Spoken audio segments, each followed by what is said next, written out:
What's up, y'all? What's up?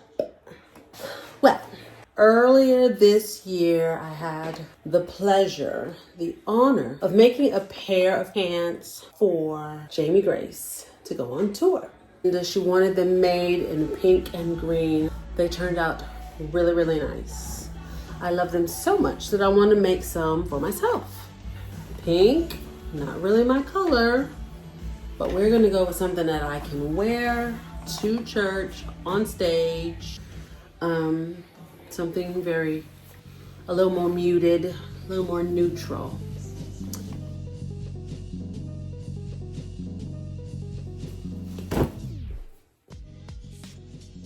Hello, you guys.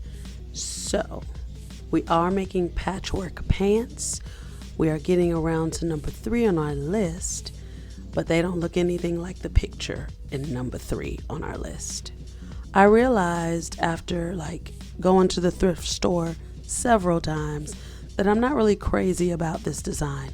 I was when I picked the picture, but not so much anymore. So when I did these pants for Jamie Grace, immediately I thought I would love to do this in denim. If I cut up a bunch of denim, it would be way too heavy. So every piece of fabric that I'm using today is not jeans or denim. It is all 100% cotton to the best of my knowledge. Some of it came from past projects that I did for clients. You know, I hold on to a lot of scraps. Some of these things I have thrifted specifically for this project, like gone into a store, I need something that is in the vein of a denim blue, but it's not denim. So I thought that would make the pants a little bit more lightweight. And while I'm doing this, I thought that I would discuss the history of jeans. Listen, there is this documentary out there. It's on PBS. It's called Riveted, The History of Jeans. When I watched it a while back, it was free. Now it's not free, but if you have Prime Video, I think it's like $3 or $4 and it's totally worth it. You should get it. Before I get into the specifics of the video, I just want to say I am cutting this into random pieces. Not really measuring, not really specific as if I was making a quilt, just pieces that I'm going to sew together.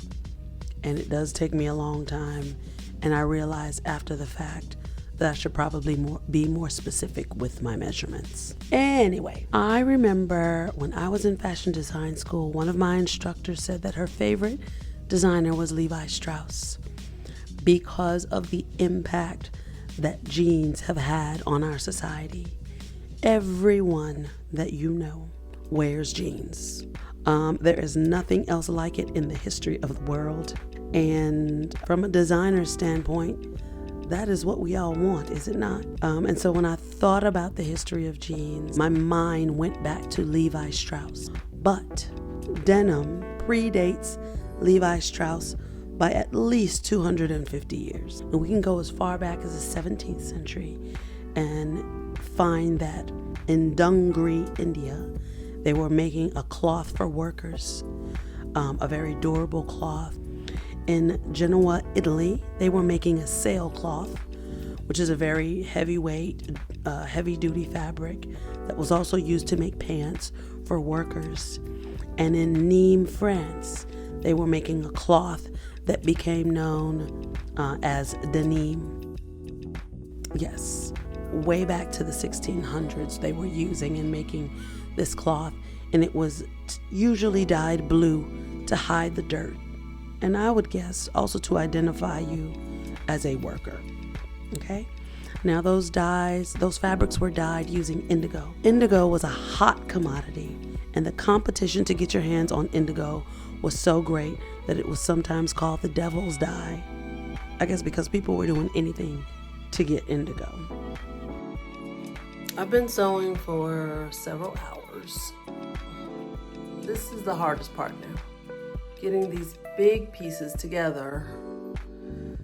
And I mean, some pieces that are the same fabric will be next to each other. Like right next to each other. Like you cannot avoid it. It's unavoidable. That's the word. I don't know. Now, to use indigo for dyeing fabric requires great skill. And as that information and that skill spread across the East, and when Africans were brought to America, they brought that knowledge along with them. There was a woman named Eliza Lucas, and she is credited with introducing indigo to America. She was the daughter of a governor. She was given a gift by her father, this indigo plant, and she was in one of the Carolinas. So indigo was added to the crops of the South. It was added to the crop rotation. So there was tobacco and rice and indigo and cotton. These fabrics were used for workers. The cotton was shipped up north and turned into fabric and dyed and turned into jeans and then shipped back down south. And they were worn primarily by people who were working, specifically slaves, and it was sometimes called Negro cloth. And there's all kind of documentation or ads, records that were put out when there were runaway slaves. They would say, what was this person wearing when they ran away? You could always see Negro cloth or blue jeans. Because let's be honest, if you were of any type of status of that time, you were not wearing blue jeans. You were wearing your silks and satins and maybe a cotton dress, but definitely not blue jeans.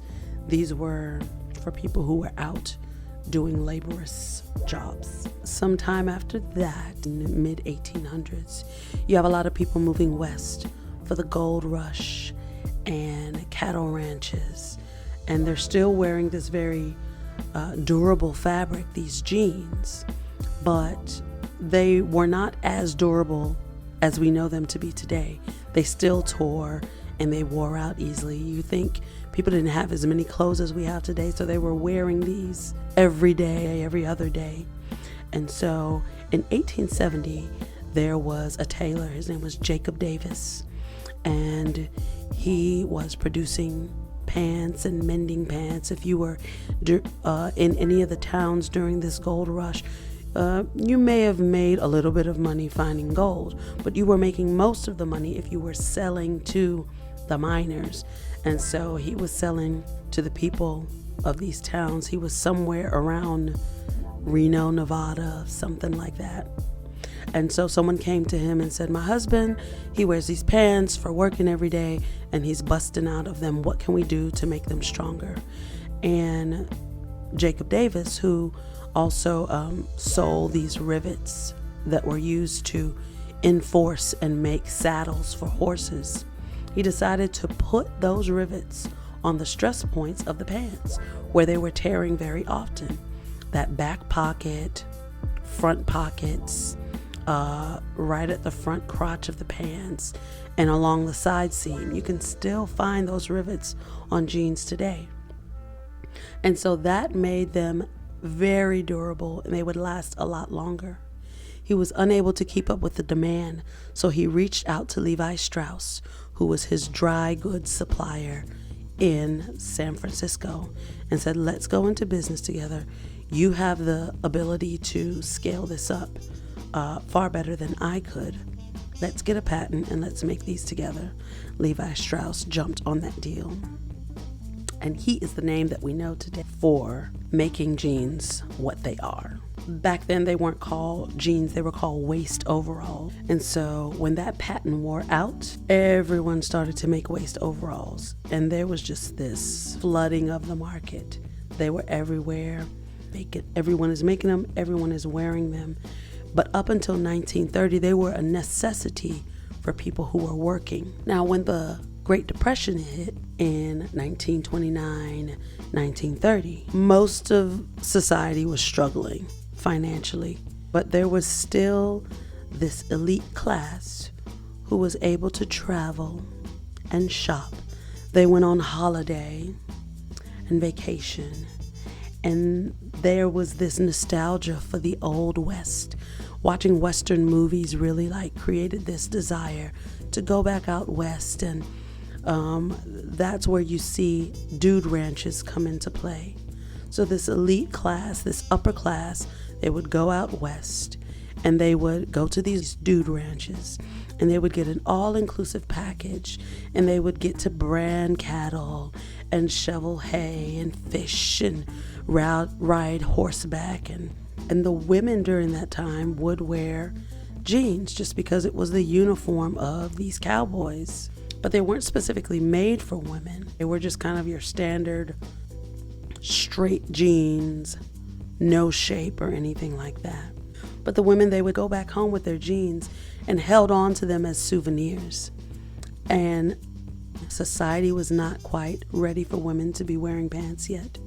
But if you were of this upper class, you know, you kind of set the trends.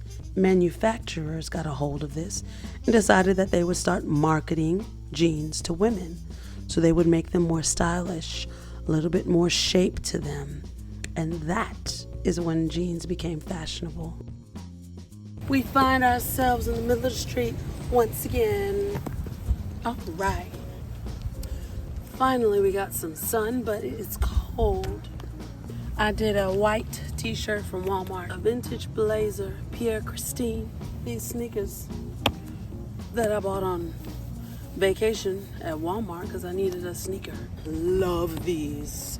I think I am going to have some of this fabric to sell on my website at savesoulclothing.com. Yeah, thank you so much for watching. Don't know when I'll get around to this last one, but I'll see y'all next week's video. Bye.